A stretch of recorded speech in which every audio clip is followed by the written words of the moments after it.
पुढची बातमी पाहूया। शिवेंद्रसिंह राजे भोसलेंनी एकनाथ शिंदेंना नाव न घेता प्रत्युत्तर दिलंय। बोंडारवाडी धरण मुख्यमंत्र्यांनीच बनवणार आहे शिवेंद्रसिंह राजेंनी असं सांगितलं। काहींचा निवडणुकीपुरता डाव सुरू आहे असं सुद्धा शिवेंद्र राजे म्हणाले। धरणाच्या कामावरून शिंदेंनी टीका केली होती।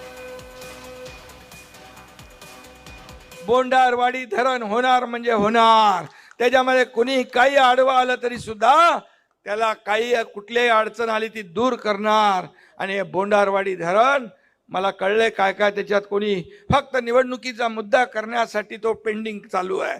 पण मी आपल्याला सांगतो, निवडणुका येतात जातात हो, निवडणुका येतात जातात, सत्ता येते पुन्हा येते जाते परत येते, पण एकदा नाव गेलं की परत येत नाही, नाव गेलं की परत येत नाही। आणि म्हणून मी आपल्याला शब्द देतो, बोंडारवाडीच्या बद्दल कोणी किती आडवं आलं तरी बोंडारवाडी धरण तुमच्यासाठी झालं पाहिजे। बोंडारवाडी धरण हे 100% होणार आणि हे धरण फक्त आणि फक्त देवेंद्र फडणवीसच करू शकतात, तेच करणार।